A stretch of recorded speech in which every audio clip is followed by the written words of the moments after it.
ಯಾಕೋ ಈಗ ಬಗಳು ನಾವೆಲ್ಲ ಸುಖವಾಗಿ ಸಂತೋಷವಾಗಿ ನೆಮ್ಮದಿಯಾಗಿದ್ದೀವಿ. ನೀ ಹೆಂಗಿದ್ಯಾ?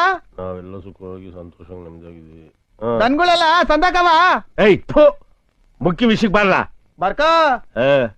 ಅಪ್ಪ ಹೊಲ್ದಾಗೆ ಉಳ್ಬೇಕಾದ್ರೆ ಜಾರ್ ಬಿದ್ಬಿಟ್ಟು ಸೊಂಟ ಮುರ್ಕೊಂಡ್ಬಿಟ್ಟ. ನಮ್ಮೂರ್ ಆಸ್ಪತ್ರೆಗೆ ಅವನ್ನ 3ನೇ ಹಾಸಿಗೆಲಿ ಮಲ್ಸಿವ್ನಿ.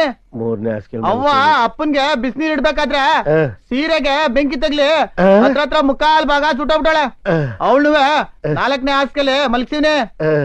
ತಂಗಿ ಗೌರವನ್ ಗಂಡ ಪಕ್ಕದ ಮನೆಯವ್ರ ಜೊತೆ ಒಳಗೋಗ್ಬಿಟ್ಟ ಅಂತ ಹೇಳ್ಬಿಟ್ಟು ಅವಳುವೆ ನೇಣಾಕೊಂಡ್ಬಿಟ್ಟಿದ್ಲು. ಅದ್ದಿಂದ ಇಳ್ಸಿ ಅವಳು 5ನೇ ಹಾಸಿಗೆಲಿ ಮಲ್ಸ್ಬಿಟ್ಟೆ. ಆಮ್ಯಾಕೆ ನಿಲ್ಲಿಸ ಸಾಕು. ಯಾಕಣ ಆಗ್ಲೇ ಏನು ಬಗಳ್ದಲ್ಲ ಅಕ್ಕಯ್ಯ ನಾವು ಸುಖವಾಗಿ ಸಂತೋಷವಾಗಿ ನೆಮ್ಮದಿ ಆಗಿದೀವಿ ಅಂತ ಅದ್ನ ಹೊಡೆದಾಕ್ಬಿಡ್ತೀನಿ. ಮುಂದ್ ಕೇಳು. ಇರ್ಲಿ ಬಿಡೋಣ. ಮುಂದ್ ಕೇಳೋ ಬೇವರ್ಸಿ. ಸರಿ ಬರ್ಕ ಹೇಳು. ತಮ್ಮ ತೆಂಗಿನ ತೋಟದಾಗ ನೀರ್ ಕಟ್ಬೇಕಾದ್ರೆ